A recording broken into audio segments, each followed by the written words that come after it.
Bonjour à toutes et tous. Bienvenue dans ce nouveau webinaire de la section médecine psychosomatique de l'Association française de psychiatrie biologique et neuropsychopharmacologique, AFPBN. C'est le premier webinaire en 4 années d'existence de cette section, qui va s'intéresser aux liens entre faits psychiques et pathologies cancéreuses, oncologie. Donc on est ravis d'accueillir et de réaliser ce webinaire en partenariat avec la Société française et francophone de psycho-oncologie. Tout ça, bien sûr, avec le professeur Cédric Lemoyne, voilà, qui co-anime cette section. Et donc, très rapidement, tout de suite, je passe la parole à Céline Floré, qui est présidente sortante de la SFPO. Merci beaucoup. Alors, au nom de la SFFPO, je vous remercie beaucoup pour partager ce webinaire. La SFFPO, c'est la Société française et francophone de psycho-oncologie. C'est depuis 50 ans une société qui rassemble les acteurs du soin psychique en oncologie, psychologues, psychiatres, oncologues et d'autres professions. Vous trouverez toutes nos actions sur notre site et nos réseaux sociaux actives, des actions d'expertise, des actions concrètes, 9 webinaires gratuits tous les premiers mardis du mois. Vous nous retrouverez ce soir avec François Bourgognon dans la prolongation du webinaire d'aujourd'hui à 18h30. 2 journées biannuelles de travail et puis la journée colloque annuelle qui a lieu cette année le 6 décembre à l'Institut Curie, où vous retrouverez entre autres Sylvie Dolbeau que vous allez voir aujourd'hui. Et puis on se retrouve aussi bientôt dans le forum des associations. La SFFPO a une session au CFP de Rennes où vous pourrez retrouver du coup Mathieu Guillaume qui développera la présentation du jour avec Céline Tolec et Jean-Bernard Leprovost. Merci à tous. Merci Céline et merci Jean-Christophe. Donc j'ai le plaisir d'introduire notre première oratrice. Il s'agit de Sylvie Dolbeau. Sylvie Dolbeau est psychiatre, elle est également chercheuse, elle est chef de service du service de psycho-oncologie et sociale à l'Institut Curie à Paris. Et puis son activité de recherche s'est notamment concrétisée ces dernières années dans la fondation du groupe CHER, un groupe de recherche en sciences humaines et sociales dans le domaine de la psycho-oncologie, avec un rattachement à PSL et en ce qui la concerne à Paris-Saclay. Donc on est très heureux, Sylvie, de t'entendre sur ce premier thème qui est celui du repérage des besoins en soins de support, avec bien sûr les spécificités de la psycho-oncologie, mais je suis sûr beaucoup de messages qui peuvent aller au-delà et intéresser au-delà de la psycho-oncologie. Merci beaucoup Sylvie, c'est à toi. Ah oui, j'ai oublié, pardon, ce rappel très important pour celles et ceux qui souhaitent poser des questions, et on vous y encourage, puisque les questions sont regroupées à la fin des interventions des 3 orateurs et oratrices. Veillez à bien utiliser le module questions qui se trouve en bas et à droite de votre écran. Voilà, à tout à l'heure. Eh bien, merci beaucoup pour cette invitation. Merci Céline, merci Cédric, merci Jean-Christophe et tous. Moi, je propose un topo qui est en fait peu clinique, mais plutôt organisationnel, où j'essaye de vous expliquer comment est-ce qu'on essaye de s'organiser en psycho-oncologie pour repérer et adresser à la fois la détresse psychique, mais plus globalement les besoins en soins de support, et comment est-ce qu'on s'organise dans un système de soins où chacun a sa place et où ce ne sont pas uniquement les psychologues et les psychiatres qui travaillent dans les centres de soins en onco qui vont être amenés à s'occuper de la détresse psychique. Donc, pardon d'emblée si c'est organisationnel, mais en effet, je pense qu'un certain nombre de choses concernent toute une série de déclinaisons de la psychiatrie de liaison. Alors, complexité en cancérologie en 3 mots, un système qui s'appuie sur de très nombreux intervenants, onco, radio, chimio, thérapie ciblée, médecins internistes, médecins généralistes, tous les soignants, etc., et tous ceux des soins de support, des traitements lourds qui impactent la qualité de vie et qui évidemment vont gréver potentiellement le pronostic de nos patients, Une caractéristique un peu spécifique aussi, je trouve, c'est-à-dire cette large interface entre la clinique et la recherche qui fait qu'on est en plein cœur des innovations thérapeutiques en permanence, mais ça veut dire qu'on est obligé en permanence aussi de se mettre à jour et que nos patients suivent les progrès qui sont porteurs évidemment d'espoir, mais aussi de désillusion. Et puis sur le plan organisationnel, évidemment, l'augmentation permanente des soins qui se passent en ambulatoire, donc de moins en moins de contacts rapprochés entre le patient et les équipes de soins, et puis la surcharge des lieux de soins, les carences en personnel, comme sans doute dans beaucoup de lieux. Les soins de support, qu'est-ce que c'est? Eh bien, c'est le 4e trépied du tabouret à 4 pieds qu'on décrit en onco, c'est-à-dire outre les grands aspects chimio, radiothérapie et tous les autres que j'ai nommés, c'est tout ce qui est les soins complémentaires qui peuvent être proposés à des patients atteints de cancer durant le parcours de soins et après, quand ils sont en rémission, ou au fur et à mesure que la maladie évolue lorsqu'ils sont en maladie métastatique, et aussi ce qui peut être proposé à leurs proches, puisqu'on sait à quel point le cancer va impacter l'ensemble de la structure familiale. Donc c'est toute une série c'est pas des disciplines, c'est plutôt donc des spécialités, la psycho-onco, le soin palliatif, la diététique, la nutrition, la rééducation, le soutien social, la gériatrie, la douleur, la cicatrisation, les soins complémentaires au sens large, et tout ça est regroupé dans un département de soins de support. Ces soins de support sont développés dans beaucoup de structures de soins en France et dans de nombreux pays à l'étranger, bien sûr. Ce que je peux dire en quelques mots, c'est qu'il y a un énorme essor des travaux de recherche dans le domaine des soins de support. Au départ, on pensait que apporter des soins de support, du soin palliatif, de la psycho-onco, du social, du kiné, du diète, ça pouvait principalement améliorer la qualité de vie de nos patients atteints de cancer. Ce que les 10 dernières années de recherche ont montré de manière vraiment impressionnante, c'est que l'apport soins de support, c'est aussi une amélioration dans certaines catégories, en tout cas de situations médicales et notamment de maladies métastatiques, de l'amélioration de la survie des patients du fait de l'intégration des soins de support le plus précocement possible chez les patients qui vont en avoir besoin. Alors, pour vous redéfinir très rapidement sur quelle définition on s'accorde quand on parle de la détresse, parce que nous, on a cette notion qui n'est pas un mot qui est issu du registre psychiatrique classique et qui n'est pas dans le DSM.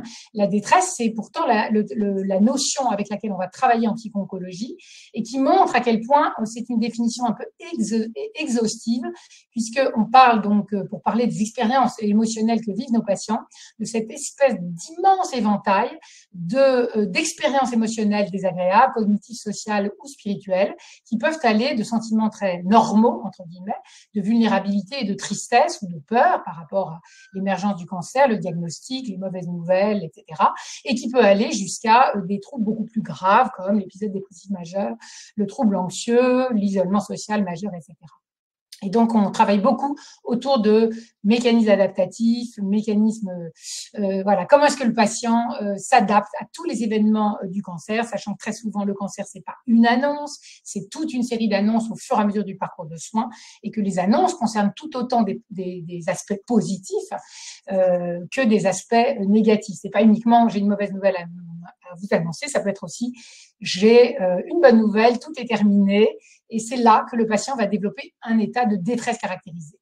On sait que c'est un continuum, donc un éventail, je viens de le dire largement, entre des états psychologiques qu'on va considérer comme normaux et adaptés à la situation, et des états beaucoup plus graves qui peuvent amener à des troubles carrément psychopathologiques, sidération, dépersonnalisation, déréalisation, en lien avec effectivement le côté effractant de certains événements de santé au fur et à mesure du parcours de soins.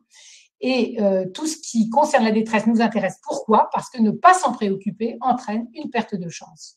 En un mot, si on regarde la prévalence, ça fait déjà 30 ans qu'il y a eu des études dans tous les pays qui montrent qu'en gros, vous avez une moitié de patients qui vont s'adapter au fur et à mesure du temps qui s'écoule, au prix évidemment de stress quotidien et d'un certain nombre de crises, mais qui vont finalement arriver à se débrouiller pour gérer leur détresse et réguler les émotions.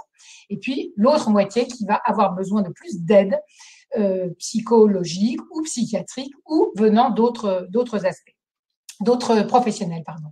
Et pourquoi je dis tout ça? C'est parce que, du coup, il faut comprendre que la détresse, c'est immense, ça concerne potentiellement tous nos patients atteints de cancer, ça peut survenir à des moments divers, et donc le problème, c'est de capter les patients qui vont avoir besoin des experts, psycho-oncologues, versus ceux pour lesquels on va réussir à les aider de manière plus simple avec les équipes de première intention.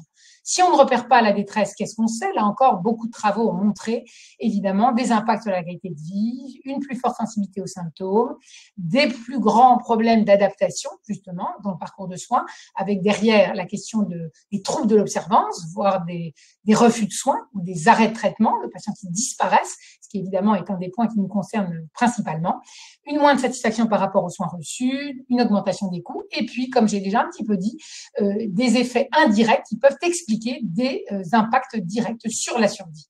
Donc, tout cela génère, lorsqu'on ne s'occupe pas de la détresse, des inégalités de santé, et donc c'est notre responsabilité de nous en préoccuper.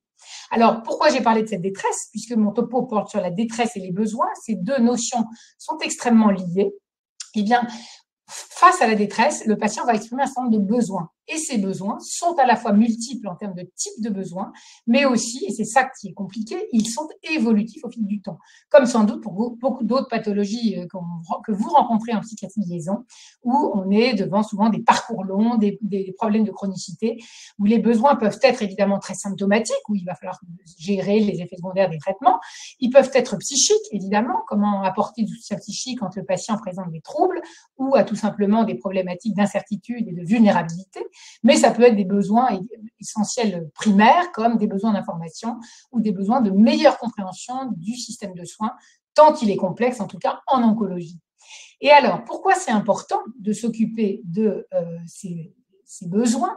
C'est parce qu'on a aussi trouvé par les travaux de recherche que le niveau élevé de besoins qui ne sont pas satisfaits au début des parcours de soins va expliquer les besoins non satisfaits à la suite du parcours de soins, à la fin de l'expérience et plus loin encore pour des patients qui sont en rémission et qui vont garder parfois des expériences assez traumatiques en lien avec le sentiment d'avoir été en détresse et de ne pas avoir été entendu, légitimé avec des besoins qui restent insatisfaits. Et c'est pour ça que je parle moi dans ce topo de dépistage. La clé, une des clés, c'est de dire qu'est-ce qu'on peut faire pour dépister précocement la détresse et les besoins de nos patients, tout en expliquant que, évidemment, c'est tellement immense qu'il va falloir qu'on organise les choses pour pouvoir répondre aux besoins de ceux qui ont les besoins les plus intenses, les plus graves, et pour pouvoir mettre en face de chaque patient l'offre de soins qui correspond. Alors, si je rentre un peu plus dans le concret, c'est-à-dire qu'en pratique, pour dépister, quels sont les outils, quelles sont les organisations qui vont permettre d'y arriver? Et donc, un petit mot pour dire que, bien entendu, on a deux différents types d'approches. L'auto-évaluation, on va demander au patient de nous dire quel est son niveau de détresse, quels sont ses besoins, etc. Et l'hétéro-évaluation, où c'est le professionnel qui va intervenir.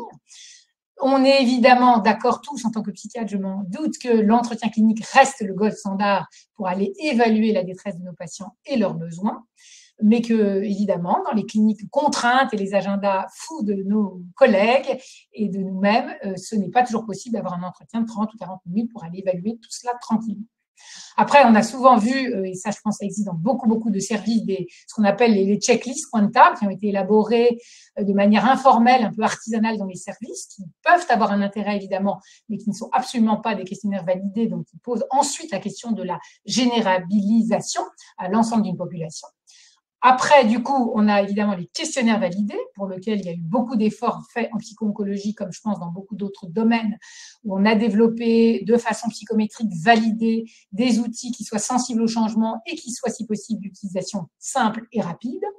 Et évidemment, le recours aux nouvelles technologies qui se développent alors à tout bout de champ dans tous les domaines, je pense, de la psychiatrie, comme des autres domaines de la santé. Et là, je donne l'exemple de MyCurie 2, où le patient a son application, où, en principe, il va pouvoir déjà lui-même remplir des questionnaires d'auto-évaluation qui vont lui permettre de nous dire, de nous transmettre quels sont ses besoins, quelles sont ses difficultés et en quoi il a besoin d'aide. Si je parle uniquement de la question des besoins en soins de support. L'idéal, c'est de croiser les approches, c'est-à-dire à la fois demander au patient de nous dire ce qu'il en est de son état tel qu'il le perçoit aujourd'hui, en termes d'état psychologique, de détresse et de besoin, mais qu'on puisse aussi intégrer l'hétéro-évaluation du professionnel. Donc pour moi, le message clé, c'est on doit impérativement croiser les approches. Je montre là l'exemple d'une grille qu'on a utilisée pendant 10 ans et qu'on va bientôt faire évoluer, mais qui a été une grille qu'on a validée ici à l'Institut Curie en collaboration avec les collègues de Gustave Roussy, qui est une grille justement qui s'appelle auto-évaluation, échelle de détresse et grille des problèmes. On dit à nos patients, dans le contexte de la maladie, il est possible que vous ayez déjà rencontré un certain nombre de difficultés, quel que soit leur ordre, pratique, physique, familial, psychologique. Il vous est possible de nous faire part, au moyen de ces questionnaires, du niveau de détresse que cela peut engendrer. Et on demande tout simplement aux patients de nous mettre une petite croix sur cette échelle de détresse et de nous dire, s'il le veut bien, dans quel domaine il a des problèmes qu'il souhaiterait discuter avec le soignant. Ça a été validé. On a trouvé un cut-off à 3. Je n'ai pas le temps de détailler en quoi il est comparable aux outils qui ont été développés d'abord en anglais. C'est venu des pays anglo-saxons et ensuite dans de très, très nombreux autres pays et langues. C'est vrai que le mot détresse a une connotation d'intensité élevée qui fait que nous, notre seuil est à 3, alors que dans la plupart des autres pays, il est à 5 ou à 4. On pourra éventuellement discuter de cela. Alors après, la question ça c'était l'exemple de l'auto-évaluation. Hétéro-évaluation, j'ai dit déjà, donc souvent, ce sont des outils qui doivent être plus adaptés au lieu de soins. Et donc, de fait, souvent plus artisanaux. Pourquoi? Parce que une fois qu'on fait du screening et qu'on va demander aux patients quels sont vos besoins, de quoi avez-vous besoin, qu'est-ce que vous attendez de l'institution, il faut évidemment qu'en face, on puisse apporter une réponse, sinon on est à haut risque. Et donc, la question, c'est aider les professionnels à intégrer le principe d'un adressage systématique à l'équipe de psycho-onco, y compris dans certaines situations où le patient n'est pas demandeur lui-même et ou dans une situation où il va même éventuellement refuser de voir le psychiatre. Et ça, c'est une question classique, évidemment, qui, à mon avis, concerne bien d'autres domaines que celui de l'onco. Comment on fait pour aider nos professionnels à comprendre que dans certaines situations, le psychiatre va aller voir le patient, même s'il n'y a pas l'avis du patient? Enfin, le hockey du patient. Alors là, je vous montre l'exemple des recours systématiques à notre équipe de psycho-onco.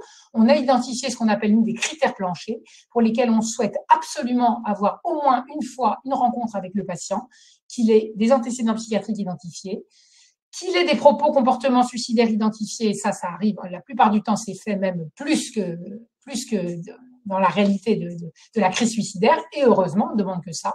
Mais ça peut être aussi trouble du comportement inexpliqué, refus de traitement ou demande de mort anticipée. Il me reste plus que quelques minutes, donc je vais aller encore plus vite. Donc, on a également des critères obligatoires où le psy est intégré systématiquement avant les chirurgies prophylactiques, dans les cas de grossesse et cancer ou dans le cas de mineurs. Les référentiels organisationnels de l'INCa, peut-être je les passe, mais en tout cas pour vous dire qu'il y a toute une organisation qui s'est faite au niveau national avec l'INCa, l'Institut national du cancer. Après, toute la question, et c'est comme ça que je vais conclure, c'est comment répondre aux besoins de nos patients? Eh bien, c'est en fonction du niveau de détresse. Tout le monde a des besoins, mais le niveau de réponse va dépendre de la gravité, de la lourdeur des problèmes. C'est ce qu'on appelle le step care model, où en fonction du niveau de normalité, entre guillemets, de la détresse évaluée, c'est l'équipe de première intention qui va agir, ou bien, si le niveau de détresse est plus élevé, ça va devenir les psychologues, les psychiatres et les interventions de plus en plus spécifiques.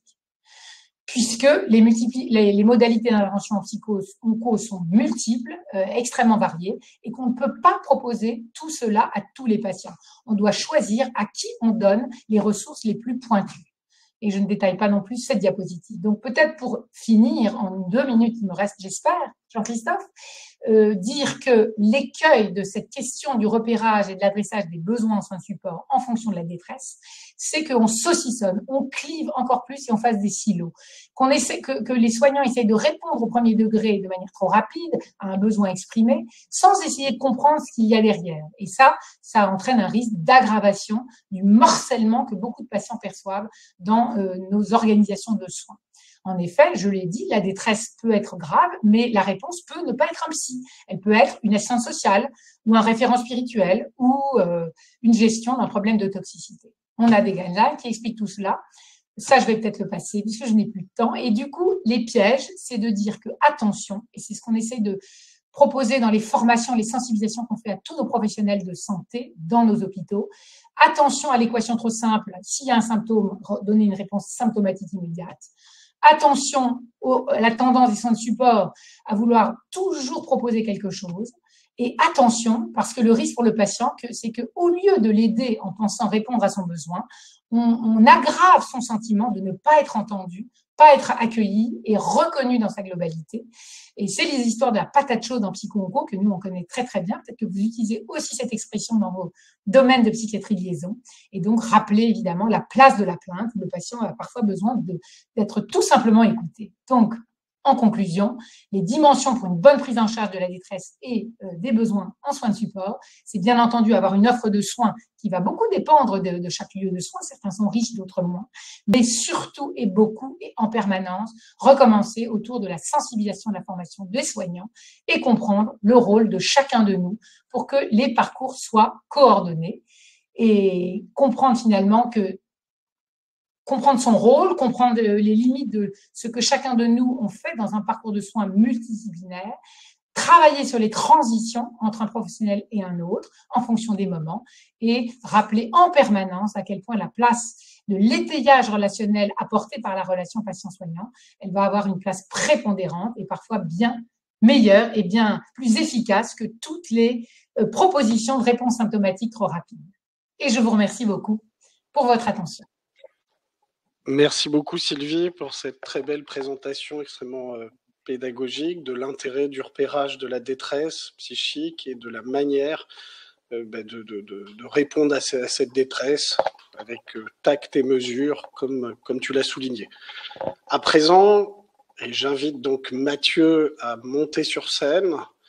Nous allons avoir le plaisir d'accueillir le docteur Mathieu Guillaume, donc, qui est psychiatre au CHU de Dijon, chef de clinique donc à l'Université de Bourgogne, qui va nous proposer un éclairage spécifique sur les liens entre faits psychiques, psychiatriques et un type de tumeur, une hémopathie, et donc qui est le fruit d'un travail de recherche qui a été l'objet notamment d'une thèse de médecine il y a quelques mois. Voilà Mathieu, c'est à toi. Merci Jean-Christophe, j'espère que tout le monde m'entend bien. En tout cas, c'est un plaisir de vous parler de ce sujet aujourd'hui.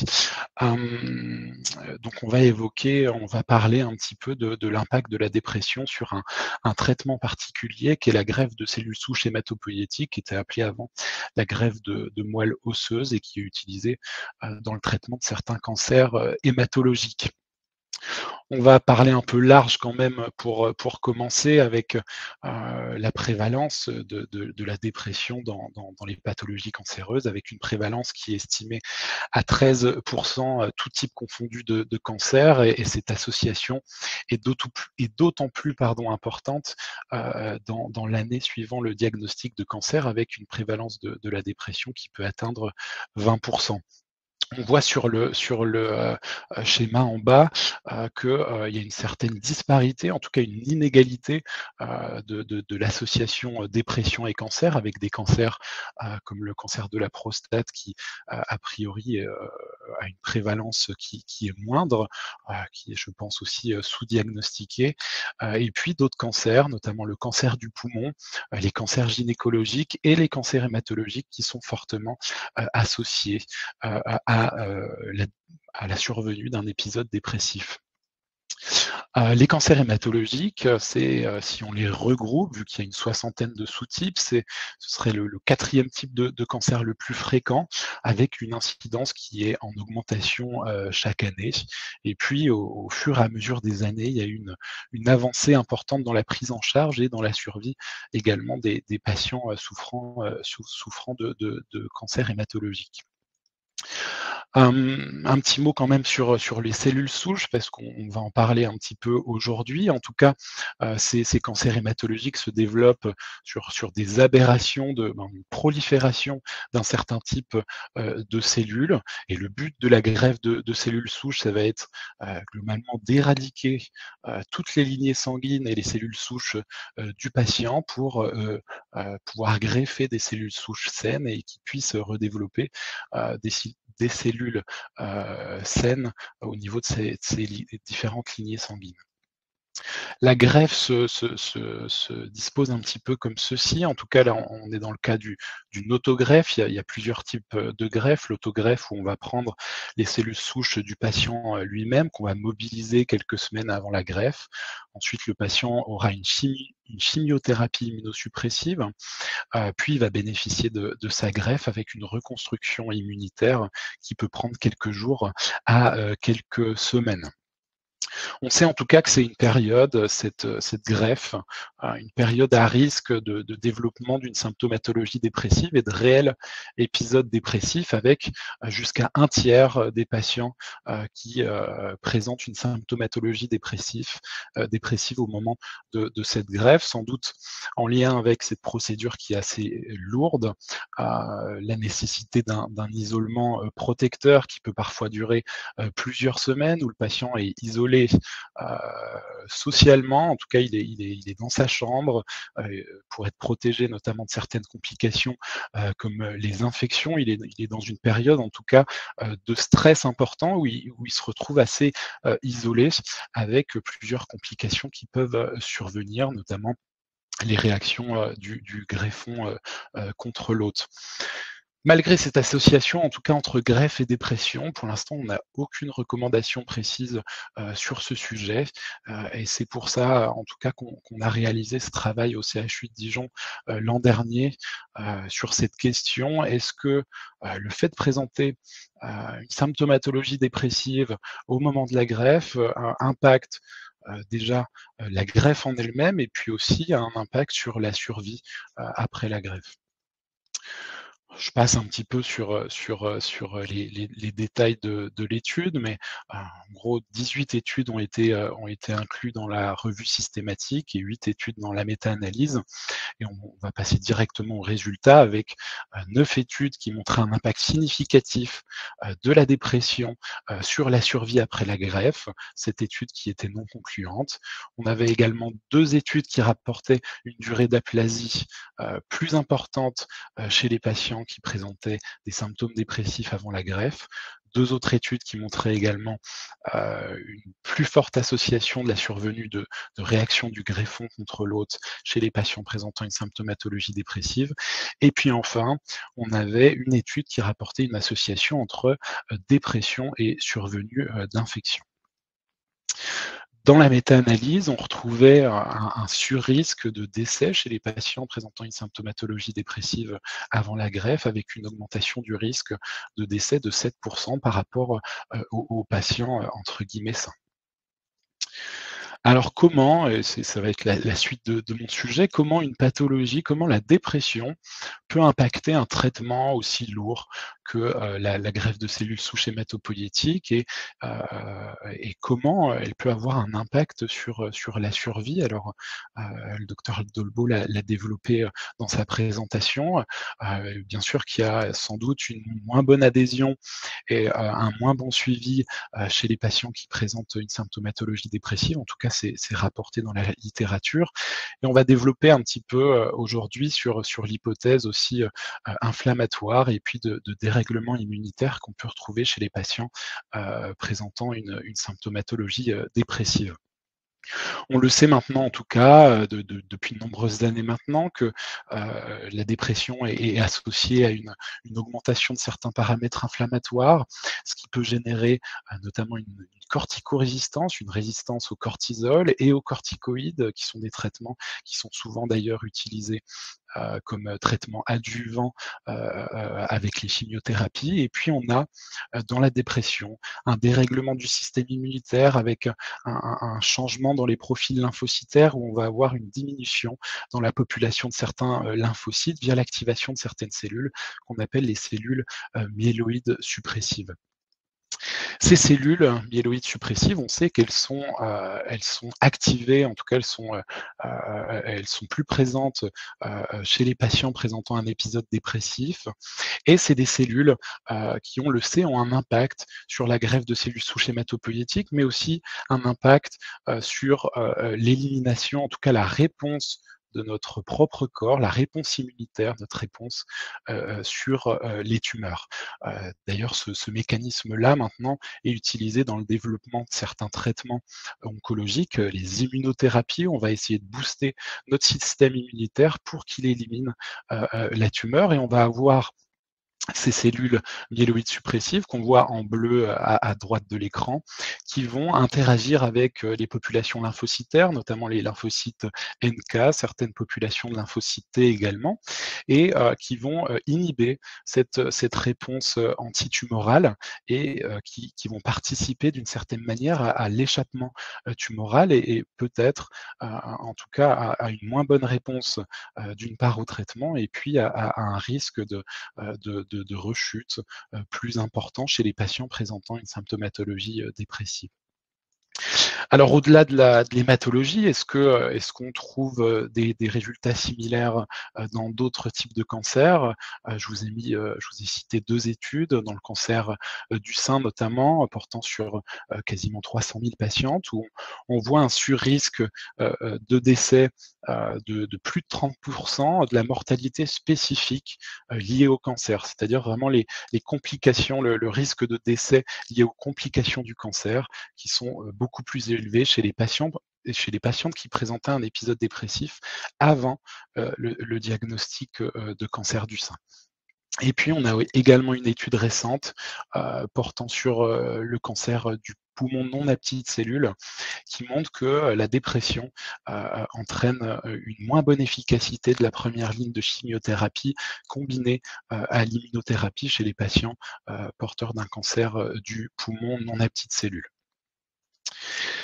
Alors un petit mot, quelle est la place du psychiatre de liaison en hématologie et dans la prise en charge des patients greffés, où souvent il est assez difficile d'interagir ou en tout cas d'être directement avec le patient, où on va limiter le nombre d'intervenants aux soins intensifs d'hématologie. En tout cas, je pense qu'il y a un rôle, comme l'a dit le docteur Dolbeau, sur la question diagnostique, avec un repérage souvent qui est fait, mais souvent forcément, en tout cas, si on fait passer la veille de la greffe une échelle d'HADS, par exemple, aux patients, je pense qu'on aura des résultats bien plus élevés du fait justement de cette mobilisation émotionnelle, cette adaptation à avoir vis-à-vis de ce facteur de stress très important. Donc il y a cette révision diagnostique à avoir. Est-ce qu'on est vraiment face à un épisode dépressif caractérisé? Et ensuite, comment on va le prendre en charge?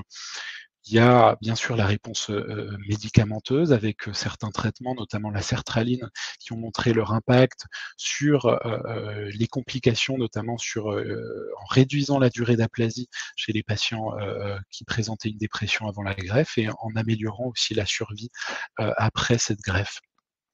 Certains sont d'ailleurs posé la question, c'est une étude toute récente de 2024, sur est-ce qu'il ne faudrait pas mettre tous les patients greffés sous antidépresseurs en préventif, avec des résultats peu concluants. En tout cas, il n'y a pas de bénéfice à faire ça pour tous les patients, mais vraiment cibler ceux présentant un épisode dépressif caractérisé. Et bien sûr, je pense qu'il faut amener aussi nos collègues hématologues notamment à développer certains programmes de prévention, de réduction du stress, notamment la musicothérapie qui a montré un impact sur le développement des symptômes dépressifs lors des isolements protecteurs et également la méditation pleine conscience avec des outils maintenant numériques qui sont utilisés. Et j'en arrive à ma conclusion. J'espère que j'ai pas été trop rapide non plus parce que je ne vois pas comment le prochain intervenant encore. Mais pour conclure, en tout cas, je pense que c'est important d'avoir en tête que la greffe de cellules souches hématopoïétiques est fortement associée au développement de symptômes dépressifs et peut faire le lit un petit peu du développement d'un épisode dépressif caractérisé, avec potentiellement un impact de la dépression sur la réponse au traitement via notamment ces mécanismes immuno-inflammatoires dont j'ai parlé. Et je pense que c'est important pour nous, psychiatres de liaison, d'informer les oncologues de ce facteur de mauvais pronostic. La dépression entraîne bien sûr un impact sur la qualité de vie, mais a priori également sur la quantité de vie et ça a l'air d'être un facteur de résistance à certains traitements oncologiques. Et comme le docteur Dolbeau l'a dit, je pense qu'il est nécessaire maintenant d'avoir une prise en charge et un dépistage organisé pour ces patients, avec une prise en charge adaptée de l'épisode dépressif chez les patients suivis en oncohématologie et en oncologie en général. Voilà, merci de votre attention. Eh bien, merci beaucoup Mathieu pour cette très belle présentation, encore une fois, qui nous ramène aux bases de ce qu'est la psycho-oncologie, la psychiatrie de liaison. Ce travail part d'une belle revue de littérature et puis nous aide aussi à cheminer sur les mécanismes impliqués et puis sur directement après les aspects cliniques nuancés que tu nous as proposés. À la fois des pistes peut-être médicamenteuses, comme tu les as bien nuancées, et puis aussi ces pistes d'intervention non médicamenteuses qui fait le lien directement avec la présentation de notre prochain orateur. On est ravis aussi d'accueillir François Bourgognon, qui est psychiatre au Centre de lutte contre le cancer de Nancy, Alexis Vautrin, et qui va nous présenter un programme original de thérapie d'accompagnement, on va dire, basé sur la pleine conscience. François, c'est à toi. Merci beaucoup Céline. Bonjour à tous, je suis ravi d'être avec vous pour vous parler donc d'un sujet qui me tient à cœur, que j'ai titré plus simplement méditation et cancer. Alors, je vais poser rapidement le décor aussi en quelques mots au sujet de la méditation, parce que c'est peut-être pas une approche que tout le monde connaît forcément très bien. Qu'est-ce qu'on entend par méditation? Donc, alors je vais parler de mindfulness, hein, ça a été traduit par méditation de pleine conscience ou de pleine présence en français. Donc la définition la plus admise, c'est celle de Jon Kabat-Zinn, où il dit méditer, c'est diriger son attention d'une certaine manière, c'est-à-dire délibérément, au moment présent et sans jugement de valeur. Donc ça, c'est une définition qui est complète, mais chaque mot mérite d'être un tout petit peu explicité.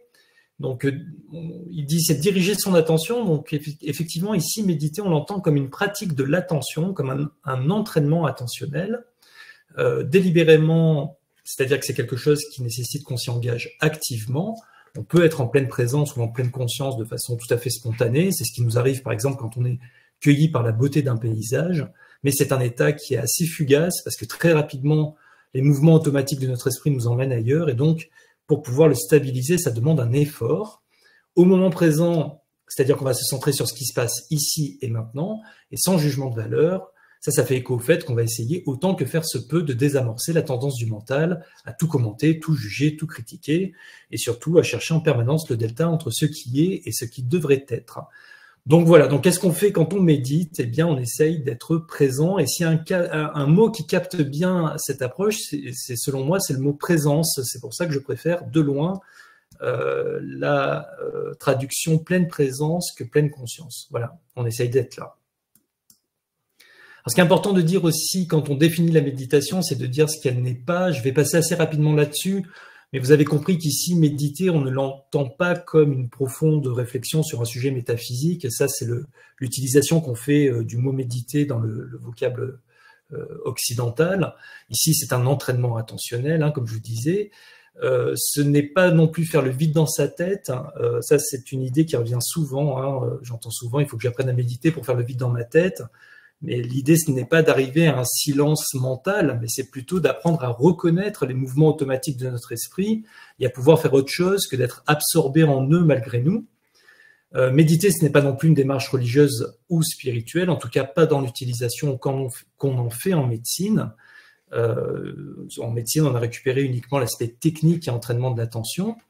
Et ce n'est pas non plus de la relaxation, de la sophrologie ou de l'hypnose. Je n'ai pas vraiment le temps de développer ce point-là, mais on pourra en parler en discussion si ça vous intéresse. Mais il y a beaucoup de confusion entre toutes ces approches, mais elles sont bien différentes.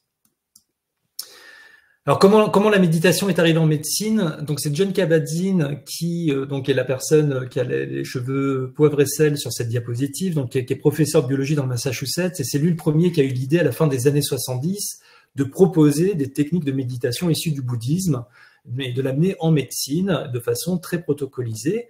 Donc, il a créé un programme de méditation qui s'appelle MBSR. Je vais essayer de vous le résumer rapidement. En fait, c'est une séance par semaine, donc ça s'adresse à un groupe de participants, il y a 1 ou 2 instructeurs, il y a à peu près 20-25 participants, et c'est des séances qui durent environ 2 heures, et pendant ces séances, on va pratiquer des exercices de méditation relativement longs, 30 minutes, 40 minutes, il y a une thématique qui est développée pour chaque séance, et donc il y a une séance par semaine pendant 8 semaines, et donc on va demander aux participants, pendant toute la semaine jusqu'à la séance d'après, de répéter quotidiennement les exercices qui ont été vus à la séance d'avant.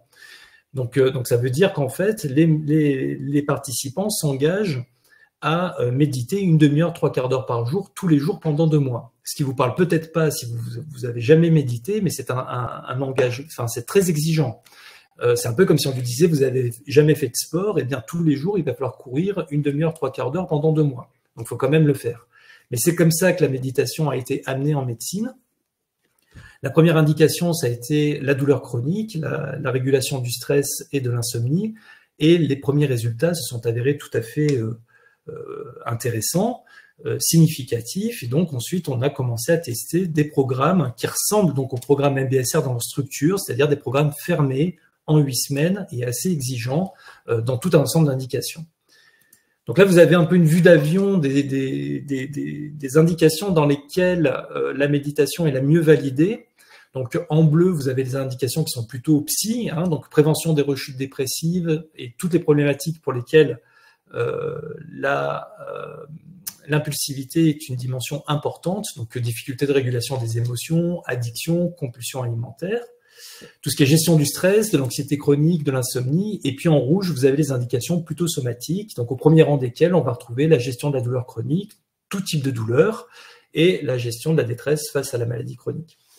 Ce qui est important d'avoir en arrière-plan, c'est que les programmes tels que je vous les présentais, c'est vraiment le gold standard de l'utilisation de la méditation en médecine. Et ce format-là s'adresse très, très, très majoritairement à des patients qui sont sortis de la crise, et c'est vraiment en prévention de la rechute, c'est-à-dire donc à des patients stabilisés.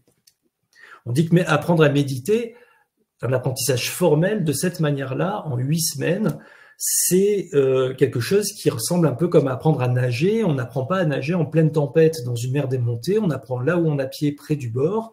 Pour la méditation, c'est un peu cette idée-là, donc c'est en gros en dehors de la crise. Alors ça, c'est plus spécifiquement au cancer. Donc vous voyez, c'est qu'il y a énormément de publications au sujet de la méditation. Il y a plus de publications chaque année que l'année précédente au sujet de la méditation. Et au sujet du cancer, on en a beaucoup. Vous voyez, ça c'est une récente méta-analyse qui compile 29 essais, plus de 3400 patients atteints d'un cancer. Et ce qu'on voit, c'est que donc, les protocoles de méditation type en 8 semaines améliorent donc les symptômes d'anxiété, de dépression, la qualité de vie, le stress et la fatigue.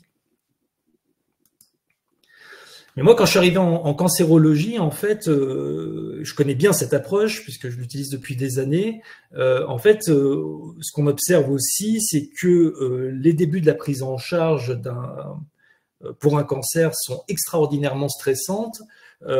C'est un véritable tsunami parce qu'il y a le bilan d'extension de la maladie, il y a le début des traitements qui sont des traitements souvent, alors, parfois délabrants, souvent très éprouvants. Et donc c'est un stress immense, et les programmes tels qu'ils sont amenés classiquement en santé, donc de 8 semaines, sont totalement incompatibles avec la réalité de ce que vivent les patients, parce que ils sont à des niveaux de stress très importants, et donc ils sont un peu dans une mer démontée, et c'est pas tout à fait une bonne idée de leur apprendre à méditer de façon extrêmement formelle, comme je vous l'ai expliqué tout à l'heure. Et puis aussi parce qu'ils sont dans des dynamiques de prise en charge où ils n'ont pas la disponibilité non plus de se plier à de telles exigences. Donc tout l'enjeu, quand je suis arrivé en cancérologie, c'était de réfléchir, enfin ça m'a très très vite habité, c'était comment proposer une approche dont on sait qu'elle est particulièrement aidante pour réguler le stress, mais d'une façon qui soit adaptée à cette réalité-là. Donc c'est ce qui m'a conduit à proposer le programme Maeva. Donc Maeva, ça veut dire méditation, acceptation et engagement en direction des valeurs. C'est un programme en fait qui est très différent des programmes en 8 semaines, parce que c'est presque le négatif en fait. C'est un programme qui est ouvert en 3 séances circulaires Donc, une séance sur la méditation, une séance sur l'acceptation, une séance sur l'engagement en direction des valeurs. Et donc, c'est un programme qui tourne comme ça en permanence. Et donc, on peut entrer à n'importe quel moment au fil de l'eau, à n'importe quelle séance, puisqu'il se répète. Et donc, on peut faire les séances dans n'importe quel ordre. Donc, l'idée, voilà, c'était de pouvoir proposer un programme comme ça qui soit souple, flexible, adaptable, qui puisse matcher avec la réalité des patients. Et puis qui propose aussi des outils qui soient utiles, concrets, mais pas non plus extraordinairement exigeants en termes de pratique, et qui soient voilà, compatibles et plus ciblés, plus spécifiques et moins formels. Voilà, c'était ça l'idée, avec donc des groupes autour d'une dizaine de participants. Voilà, et on propose aussi vraiment une toute petite pratique quotidienne minimale entre les séances. Donc la première question qu'on s'est posée par rapport à ce type de programme, c'était est-ce que ce programme-là peut déjà s'implémenter de façon efficiente dans un institut de cancérologie. Donc on a fait une première étude qui est une étude de faisabilité. Donc vous voyez, on a inclus 40 patients, donc entre septembre 2021 et juin 2022, on les a inclus assez rapidement, plus rapidement que ce qu'on pensait en fait, parce que c'est une approche qui suscite un véritable engouement. On a recruté beaucoup plus de cancers du sein que de la prostate, mais simplement parce que notre centre est beaucoup plus spécialisé dans la prise en charge du cancer du sein. Et donc là, l'idée, c'était déjà de voir est-ce que c'est faisable, est-ce qu'on arrive à faire tourner ce programme, et est-ce que les patients s'en saisissent. Donc les principaux critères, c'était vraiment des critères de participation. Et puis on a fait passer quelques échelles pour voir un petit peu les premiers éléments peut-être autour d'une efficacité éventuelle.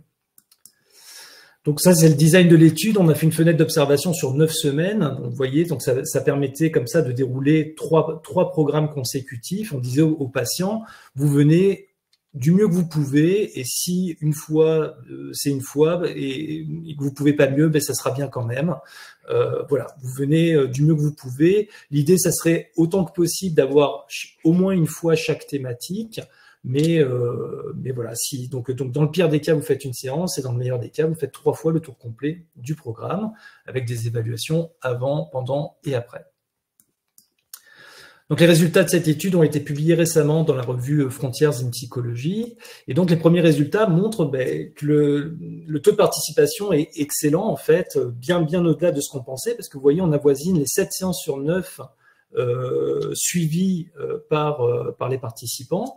8 patients se sont présentés à toutes les séances des 3 cycles, et 90% des patients ont reçu l'intervention complète, c'est-à-dire au moins une fois la thématique méditation, la thématique acceptation et la thématique engagement en direction des valeurs.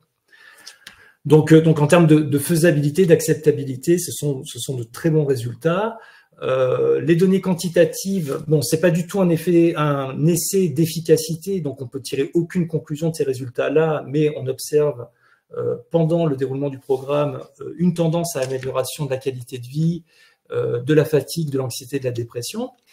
On a des données qualitatives aussi à travers des études d'entretien semi-dirigé, des analyses de discours. On voit que les compétences qu'on entendait transmettre, eh bien, ça s'implémente dans le quotidien des patients.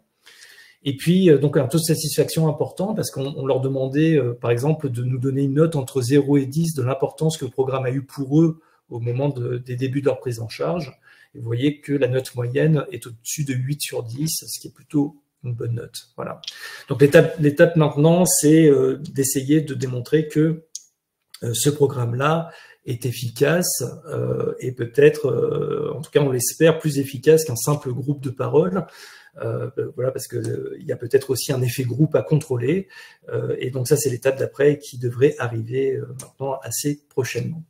Et puis un dernier mot aussi sur le fait que c'est un programme qui est aussi mis en place auprès des soignants de mon institut, parce que quand on a commencé à présenter le programme pour les patients, aux collègues oncologues et aux autres soignants impliqués dans les prises en charge, assez rapidement, on a eu des retours du style nous, on aimerait bien aussi pouvoir bénéficier de ce type de programme, ça nous intéresse, est-ce que tu veux pas nous le dérouler? Et puis finalement, l'idée a fait son chemin, on l'a mis en place, et demain, donc, je commence le 3e programme pour l'institut dans lequel je travaille, et les soignants renvoient également des bons taux de participation et de satisfaction. Voilà, je vous remercie pour votre attention. Merci beaucoup François pour cette intervention. Merci à nos 3 intervenants et intervenantes pour leurs interventions. Nous allons donc maintenant passer à une session de questions-réponses. Il nous reste quelques minutes. Je vous rappelle que pour poser vos questions, vous pouvez utiliser le module qui est fait pour ça en bas à droite de votre écran. Il y en a déjà quelques-unes. Peut-être poser une première question pour Sylvie Dolbeau. C'est vrai qu'on a vu avec les 3 interventions des points essentiels en psycho-oncologie qui peuvent d'ailleurs s'exporter à d'autres domaines, en psychiatrie de liaison notamment. Et je me demandais quelle avait été la facilité ou au contraire les difficultés auxquelles tu t'étais heurté quand il avait fallu essayer de mettre en place, d'implémenter, comme on dit, le repérage un peu systématique de la détresse par d'autres professionnels que des professionnels immédiatement formés à la santé mentale. Par exemple, dans mon expérience, c'est pas si simple de dire, bah voilà, en plus de l'échelle de la douleur, vous allez systématiquement repérer la détresse psychique. Il y a tout de suite des barrières que l'on voit apparaître. Donc, je me demandais quelle était ton expérience de la mise en place effective de ces outils dont tu as démontré la pertinence. Merci beaucoup pour la question. Eh bien, j'ai envie de répondre qu'à la fois exercice de style passionnant qui a créé beaucoup de liens avec les soignants, qui a été possible à l'époque, en 2008, au début, c'était le premier plan cancer où on avait les dispositifs d'annonce qui avait été un nouveau format proposé par le premier plan cancer qui avait permis de mettre quand même des moyens supplémentaires, notamment au niveau du dispositif d'annonce, avec des infirmières formées dont une partie du travail était non seulement d'être à côté du médecin, de reprendre les questions, répondre aux questions supplémentaires, redonner des informations et faire le repérage des besoins. Donc, une période un peu idéale qui est malheureusement s'est effilochée au fil des années avec voilà, des infirmières, des dispositifs d'annonce qui s'épuisent, des infirmières qui sont sollicitées pour faire des choses considérées comme plus urgentes. Donc, à la fois passionnant parce que ça a permis quand même de sensibiliser beaucoup de soignants et de leur faire comprendre à quel point leur rôle de première intention était majeur, fondamental et permettait quand même de répondre à des situations de détresse entre guillemets simples ou modérées. Dans la partie plus voilà, frein, ben c'est un peu dur parce qu'il faut recommencer tout le temps. Encore une fois, parce que d'abord les soignants changent, il y a un turnover de soignants, je pense que c'est pas uniquement en onco, et donc il faut en permanence former les gens. Ensuite, ou au moins les sensibiliser. Ensuite, leur faire comprendre que ce qu'ils vont apporter, même s'ils ne sont pas eux les psys, même si leurs compétences sont limitées, même s'ils n'ont pas beaucoup de temps, eh bien, que c'est essentiel. Je pense que ça, c'est vraiment un travail qu'ils doivent éprouver pour ça, être capables de se lancer, de nous faire confiance, de tenter les expériences et d'avoir des lieux où ils vont pouvoir avoir des retours. On faisait des séances d'intervision avec les soignants formés pour qu'ils puissent nous raconter leurs expériences, les difficultés rencontrées ou au contraire, nous montrer à quel point ça avait facilité la communication, l'échange et le bon adressage. Donc voilà un message un peu mitigé. Là, on est à l'ère des outils technologiques, évidemment, du numérique, donc ça aussi, monstrueuse usine à gaz, entre guillemets, à l'époque où on est en train de recréer partout des parcours de soins. Donc là, on recommence à zéro alors qu'on a déjà des parcours de soins qui existent partout, mais on refait tout, on met du numérique et ça pose des tas de questions nouvelles. Comment tous les patients vont y accéder? Comment ne pas aggraver les inégalités? Qui va être au bout de la chaîne du numérique pour évaluer les résultats des questionnaires d'auto-évaluation et en faire quelque chose? Et est-ce que le système va suivre derrière? Et là, évidemment, ça pose plein de questions organisationnelles complexes et aussi de priorités de soignants qui sont, à mon avis, un chantier de tous les jours quand on travaille en liaison. Voilà ce que je peux dire. Merci beaucoup, Sylvie. Maintenant, on a quelques questions sur un peu la réaction psychique à la maladie. Une question donc à nos psycho-oncologues, psychiatres-oncologues, que dire de la réaction parfois agressive à l'annonce du diagnostic? Comment gérez-vous cela? Et puis peut-être une autre sur la dépression. Y a-t-il possibilité d'intégrer un traitement antidépresseur en phase de chimio? Si oui, quelle est la réponse au traitement? Voilà. Est-ce que Sylvie, Céline, François? Alors peut-être sur la réponse, je peux avancer des éléments de réponse sur la question de la prise en charge d'une éventuelle agressivité. je pense que ça pose des vraies questions cliniques qui ont bien été amenées par la présentation de Sylvie. Quel repérage éventuellement on peut faire à la fois des différentes réactions qui ont été citées par Sylvie, de sidération ou d'agressivité, et aussi de la psychopathologie éventuelle sous-jacente qui s'exprimerait à ce moment-là. Du coup, ça conditionne pas mal, je pense, la prise en charge et la réponse qu'on peut apporter en termes de propositions, entretiens. Alors, je pense que, comme Sylvie l'a souligné, les entretiens avec les membres, c'est pas toujours une réponse, un entretien avec un psychologue ou un psychiatre, mais ça peut apporter des éléments d'aide à la prise en charge. Merci. Une question pour Mathieu, peut-être, autour de la dépression. À quel moment évaluer la dépression et pour savoir si elle était bien présente déjà avant le cancer? Et puis, y a-t-il des traitements ensuite à privilégier plus particuliers? Je pense que c'est difficile de savoir avant comment c'était, même si souvent on peut faire sur l'anamnèse du patient. Après, en hématologie, c'est plus cette d'avoir un petit peu cette temporalité, c'est-à-dire depuis combien de temps, on peut voir ça aussi avec les proches, depuis combien de temps le patient il présente des symptômes dépressifs. Est-ce que là c'est depuis qu'il est à l'hôpital parce qu'il va avoir sa greffe, ou si depuis plus de 15 jours, ou si si depuis plusieurs semaines il a des éléments. Donc je pense que c'est surtout sur l'interrogatoire et l'anamnèse. Un petit mot sur le traitement antidépresseur. En tout cas, bien sûr qu'on peut débuter des traitements antidépresseurs quand des patients sont sous chimiothérapie. Et puis souvent, en tout cas, en hématologie, on a plutôt un bon effet anti-inflammatoire de certains traitements antidépresseurs, notamment certains ISRS, qu'il faut, je pense, du coup, privilégier en première intention. Merci pour ces éléments de réponse. Peut-être une question pour vous, Mathieu, à nouveau, en matière de mécanismes explicatifs de l'association entre, vous parlez d'impact, mais peut-être que l'association est un tout petit peu plus prudente, d'association entre dépression et pronostic chez ces patients. Est-ce que des médiateurs comportementaux comme ceux de l'adhésion thérapeutique, l'observance médicamenteuse, surtout dans des domaines où les chimiothérapies orales sont devenues la règle, ou même l'inertie thérapeutique qui fait que parfois des patients ayant des troubles mentaux ne se voient pas proposer le traitement le plus optimal en matière somatique, en l'occurrence en matière oncologique. Est-ce que ces médiateurs comportementaux, de la part des patients ou de la part des soignants, peuvent être en cause selon vous? Bien sûr, et je pense que c'est quand même une des principales hypothèses, et je pense que en tout cas l'hypothèse, c'est plus d'expliquer en tout cas ce dont j'ai voulu parler, essayer d'expliquer un petit peu le lien physiopathologique, si on peut dire, mais bien sûr qu'il y a sur l'aspect comportemental, sur l'adhésion aux soins, sur se rendre au rendez-vous, bien sûr que les patients avec une symptomatologie dépressive, c'est bien démontré en oncologie, vont avoir une moins bonne adhésion, que ce soit au traitement et que ce soit aux soins, et je pense que ça a un impact tout aussi, voire plus important que l'hypothèse immuno-inflammatoire, effectivement.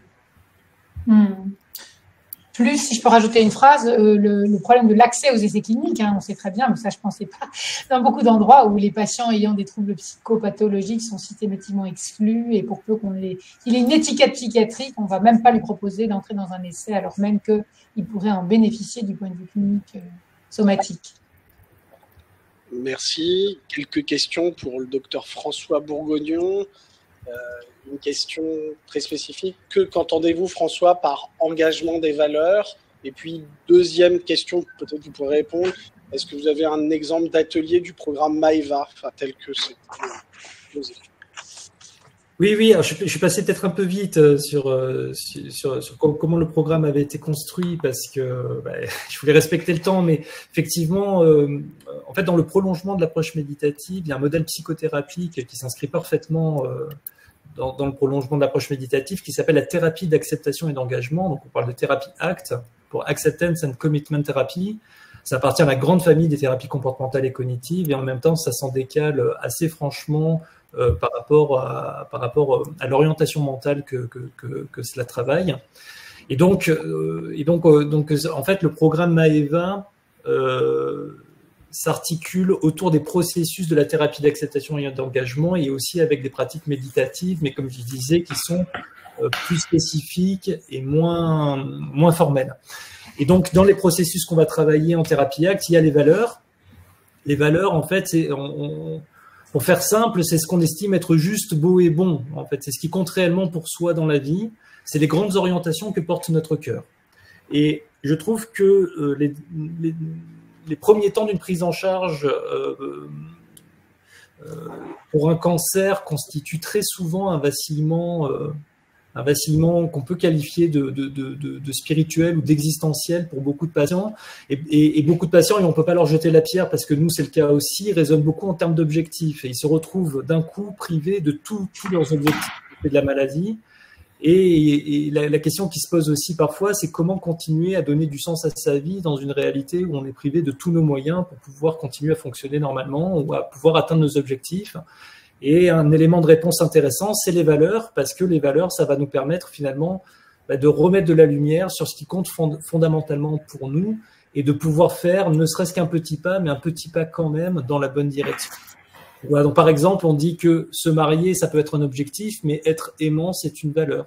Donc je peux très bien me marier sans jamais être aimant, mais je pourrais toujours faire un petit quelque chose de plus pour pouvoir me montrer un peu mieux aimant. Voilà, donc c'est ça les valeurs, et donc il y a tout un travail autour de cette notion.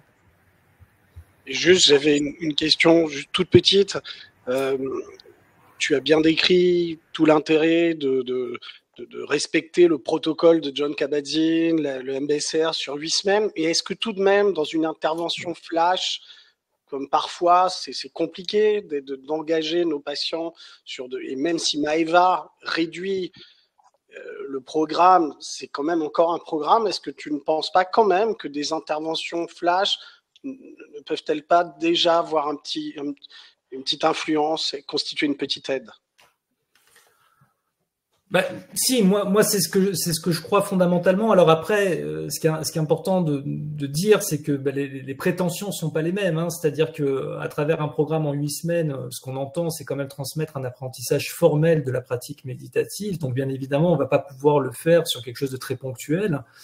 Malgré tout, on peut transmettre parfois à travers une métaphore ou à travers une pratique courte, quelque chose qui peut être immédiatement utile ou faire bouger les lignes pour la suite de la prise en charge. Donc, c'est exactement ce que propose la thérapie ACT aussi, c'est-à-dire qu'il y a des thérapeutes et c'est notre cas beaucoup quand on travaille en cancérologie, parce que parfois les patients, on les voit très très peu ou juste une fois parce qu'ils habitent à l'autre bout du département. Enfin, ça peut être parfois assez compliqué. Et il y a beaucoup de thérapeutes ACT qui vont faire pour chaque entretien comme si c'était la dernière fois qu'ils voyaient le patient. Et donc, être dans l'idée de transmettre tout de suite ce qui leur semble être le plus immédiatement utile au regard des difficultés actuelles. Donc, s'il faut parler des valeurs, on parle des valeurs. S'il faut parler d'acceptation, on parle d'acceptation, etc. Et ça, on va essayer de transmettre aussi du mieux qu'on peut, soit à travers un petit exercice, soit à travers une métaphore ou à travers une analyse fonctionnelle partagée, enfin quelque chose qui va... Donc moi, je suis pas pour niveler par le bas, je pense que les programmes en 8 semaines sont formidables. Maintenant, c'est pas la seule façon de transmettre des choses utiles aux patients et à travers ces approches-là. Merci beaucoup pour ces réponses. Merci aussi pour ces questions. Comme d'habitude, on dépasse de quelques minutes dans le timing prévu pour ce webinaire. C'est désormais presque une tradition, mais il nous faut maintenant conclure. Tout d'abord, je voulais remercier à nouveau nos intervenants, nos intervenantes, notre modératrice exceptionnelle, le Dr Floret, et surtout souligner le caractère très fructueux de cette co-organisation, partenariat avec la SFFPO pour ce séminaire, webinaire dédié à la psycho-oncologie. Je trouve qu'encore une fois, on voit bien comment la psycho-oncologie apparaît comme un véritable modèle, pas simplement comme un exemple à suivre, mais aussi comme une façon de penser et d'organiser les différents enjeux de la psychiatrie de liaison. Et là, on les a eu tout à la fois, je pense, même si des questions spécifiques ont été abordées. le souci de la santé psychique, j'allais dire qui va de soi, mais qui va aussi de pair ici avec le souci de la santé physique. Est-ce que nos interventions peuvent apporter quelque chose dans le domaine de la survie, dans le domaine des symptômes physiques, au-delà bien sûr de ce qu'ils visent au premier lieu, c'est-à-dire une restauration, une préservation de la santé mentale.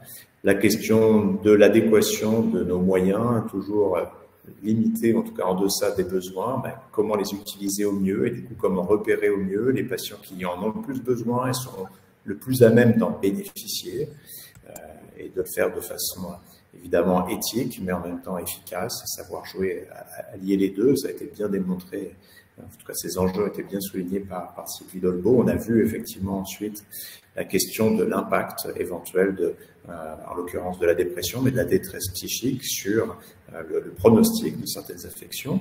Et peut-être que la question des médiateurs comportementaux renouvelle un peu cette thématique, puisqu'il y a eu quand même au cours des décades écoulés à la fois la démonstration de cette association entre dépression et moins bon pronostic, et puis des essais très bien menés, un peu décevants, montrant que certes on pouvait soulager la dépression, mais sans forcément modifier le pronostic des cancers.